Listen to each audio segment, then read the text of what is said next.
Hi friends, welcome back to our channel. இன்றைக்கி நம்ம சேனலில் ரோலர் கோஸ்டர் எபிசோட் 3 பார்ட் 1 தான் பார்க்க போகிறோம். சரி வாங்க வீடியோக்குள்ளே போகலாம். எபிசோட் ஸ்டார்ட் ஆனதுமே பார்த்தீங்கன்னா ஏரும் பியூரும் ரொமான்ஸ் பண்ணிக்கிற ஒரு சீன் தான் வருது.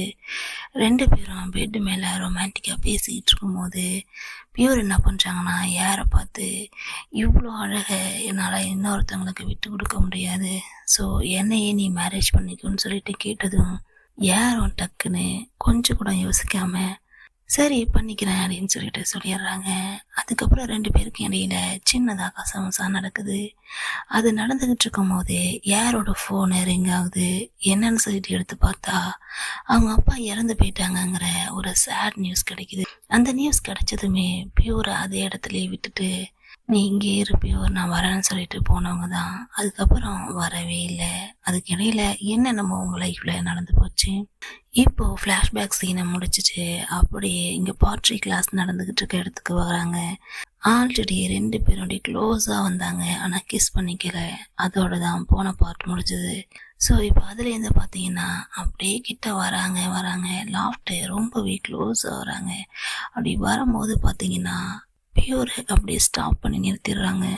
நிறுத்திட்டு உனக்கு என்கிட்ட ஃப்ளர்ட் பண்ணுறதுக்கு தான் நான் சான்ஸ் கொடுத்துருக்கேன், மற்றபடி கிஸ் பண்ணுறதுக்கெலாம் இல்லை, அதுக்கு என்றைக்குமே தரமாட்டேன்னு சொல்லிட்டு லாஃப்ட் கிட்ட சொல்லிடுறாங்க. லாஃப்ட்டும் அதை அப்படியே விட்டுட்டு அடுத்தது அந்த பாட்ரி ஒர்க் பண்ணுறது, அதில் ஜாலியாக இருக்கிறது, அந்த மாதிரி போயிடுறாங்க. அதுக்கப்புறம் லாஃப்ட்டு வீட்டுக்கு கிளம்பி போயிடுறாங்க. அவங்க வீட்டுக்கு ரீச் ஆனதுமே இவங்க டெக்ஸ்ட் பண்ணாங்களோ இல்லையோ பியூர் டெக்ஸ்ட் பண்ணி வீட்டுக்கு போயிட்டியா அப்படின்னு சொல்லிட்டு கேட்குறாங்க.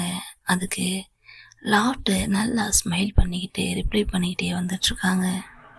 அந்த ஸ்மைலிங் ஃபேஸை அவங்க அண்ணன் பார்த்துடுறாரு. பார்த்துட்டு என்ன லூஸு, எப்போ பார்த்தாலும் ஸ்மைல் பண்ணிக்கிட்டே இருக்க, என்னாச்சு உனக்கு, ரொம்ப நாள் இங்கே வந்து தங்க மாட்டேன், அப்படியே தங்கினாலும் ரொம்ப வெளியில் போக மாட்டேன், இப்போ எல்லாமே மாறிடுச்சு, அடிக்கடி வெளில போகிற வர, என்னாச்சு என்ன விஷயம் அப்படின்னு சொல்லிட்டு கேட்கும்போது என்னை விட உன் லவ் விஷயம் என்னாச்சு, உன் ஆள் பின்னாடியே சுற்றிக்கிட்டு இருப்பே என்னாச்சுன்னு சொல்லிட்டு யாரை வச்சு கிண்டல் பண்ணுறாங்க.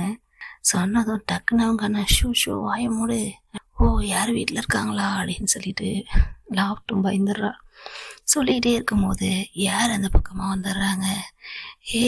உன்னை பார்க்கவே முடியலையே, என்ன இப்பெல்லாம் வெளியே சுற்றிட்டு இருக்க, சரி அதை விடு, இன்னைக்கு நாங்களாம் டின்னர் சேர்ந்து சாப்பிட போகிறோம், ஸோ நீனு எங்கள் கூட இருன்னு சொன்னதும் ஓ மை காட், நீங்கள்லாம் வயசானதுங்க, நீங்களாம் பேசுறது நீங்கள் பண்ணுறதெல்லாம் என்னால் தாங்க முடியாது, அதனால் என்னாலெல்லாம் அவங்க கூட சேர்த்து சாப்பிட முடியாதுன்னு டக்குன்னு இவ்வளோ பேசிட்டுறா. அதுக்கப்புறம் தான் நான் இன்னைக்கு மறுபடியும் ரிட்டர்ன் போகணும், அங்கே ஒரு மீட்டிங் இருக்குது, ஸோ நான் போகிறேன், திரும்பி பேங்காக் வந்தேன்னா சேர்ந்து சாப்பிட்லான்னு சொல்லிட்டு லாஃப்ட்டும் மேலே ஏறி போயிடுறாங்க. அதுக்கப்புறம் ரொம்ப நாளைக்கு அப்புறம் நம்ம பியூரை பார்த்தீங்கன்னா அவங்களுடைய ஒர்க்கை பண்ணிக்கிட்டு இருக்காங்க. அவங்களும் அவங்க அசிஸ்டண்ட்டும் பண்ணிகிட்டு இருக்கும்போது இடையில ஃபோனை எடுத்து பார்த்துக்கிட்டே இருக்காங்க. அவங்க அசிஸ்டண்ட்டும் கேட்குறாங்க, என்னாச்சு மேம், ஏதாவது இம்பார்ட்டன்ட் காலான்னு சொல்லிட்டு. அதெல்லாம் ஒன்றும் இல்லைன்னு சொன்னாலும் மறுபடியும் கேட்குறாங்க, என்னாச்சு யார் அப்படின்னு சொல்லிட்டு. அப்போது இல்லை அது ஒரு கஸ்டமரா, இல்லை அது ஒரு யூரோப்பியன் கஸ்டமர், ரொம்ப இம்பார்ட்டண்ட்டான கஸ்டமர், ஸோ அவங்களுக்காக நான் வெயிட் பண்ணுறேன்னு சொல்லிட்டு பியூரும் சமாளிக்கிறாங்க. சரிங்க மேம், நான் லாஃப்ட்டுக்கு ரெடி பண்ண கிளாஸ்லாம் ரெடி ஆகிடுச்சு, ஷிப்மெண்ட் பண்ணிடலாமான்னு சொல்லிட்டு கேட்கும்போது இல்லை அதை நானே கொடுத்துக்கிறேன், அது அங்கேயே இருக்கட்டும்னு சொல்லிட்டு பியூரும் சொல்லிடுறாங்க. ஓகேன்னு சொல்லிட்டு அசிஸ்டண்ட்டும் அந்த இடத்த விட்டு கிளம்பிடுறாங்க. அதுக்கப்புறம் நம்ம பியூரால் வெயிட் பண்ண முடியாமல் டக்குன்னு லாஃப்ட்டுக்கு கால் பண்ணிடுறாங்க. கால் பண்ணதுமே லாஃப்ட் எடுத்து ஓ என்னை ரொம்ப மிஸ் பண்ணுறீங்க போலையேன்னு சொல்லிட்டு தான் ஸ்டார்ட் பண்ணுது. அதுக்கு பியூர் ஏன் இன்னைக்கு கால் பண்ணல, என்னாச்சுன்னு சொல்லி கேட்கும்போது என்னுடைய பிளான் சக்ஸஸ் ஆயிடுச்சு போலையேன்னு சொல்லி லாஃப்ட் சிரிக்கிறா. அப்படி என்னம்மா பிளான்னு சொல்லி பார்த்தா இந்த 21 days சேலஞ்ச் இருக்கு இல்லையா, 21 நாளில் நம்மளால் எந்த பழக்கத்தை வேணாலும் உருவாக்க முடியும், இல்லாமலும் பண்ண முடியுங்கிறது அந்த தியரி தான். லாஃப்ட் என்ன பண்ணியிருக்கான்னா 21 days இவங்களுக்கு கரெக்டாக அந்த டைமுக்கு கால் பண்ணிகிட்டே இருந்திருக்கா. இப்போது 21 days முடிஞ்சதும் கரெக்டாக அந்த டைம் வந்ததும் பியூர் இவங்கள தேட ஆரம்பிச்சிட்டாங்க. இதுதாங்க நடந்திருக்கு. சொன்னதும் பியூர் ஸ்மைல் பண்ணுறாங்க. ஏய் நீ ரொம்ப ஓவராக பண்ணிகிட்ருக்க. நான் ஜஸ்ட் உன்னோட பாட்டில்லாம் ரெடி ஆகிடுச்சு எடுத்துக்கிறியான்னு கேட்க தான் கால் பண்ணேன்னு சொன்னதும், ஓ மை காட் எனக்கு இப்போவே அந்த பாட்டிலெல்லாம் பார்க்கணும், அதால் காஃபி குடிக்கணும் போல இருக்கே. ஆனால் நான் இங்கே வந்துட்டேனே, பேங்காக் வர்றதுக்கு இன்னும் 1 வீக் ஆகலாம், அதுக்கு மேலேயும் ஆகலான்னு சொன்னதும், ஓ அப்படியா சரி அப்போ அது வரைக்கும் இங்கே இருக்கட்டும்னு சொன்னாலும், உங்கள்கிட்ட அந்த மாதிரி ஏதாவது சர்வீஸ் இருக்கா, இங்கே வரைக்கும் டோர் டெலிவரி பண்ணுவீங்களா அப்படின்னு சொல்லி லாஃப்ட்டு கேட்டால், அந்தளவுக்குலாம் நாங்கள் என்ன பெரிய ஆளாகலாமா அப்படின்னு இவங்களும் சண்டை. இல்லை எங்கள் ஹோட்டலில் ரூம் காலியாக இருக்குது, என் மனசில் இடம் காலியாக இருக்குது, ஒரு கேர்ள் ஃப்ரெண்டு கூட கிடையாது எனக்கு, எல்லாமே எம்டியாக இருக்குமா, நீ வந்தீங்கன்னா கொஞ்சம் ஃபில் பண்ணலாம்லன்னு லாஃப்ட்டு ஃப்ளட் பண்ணேன்.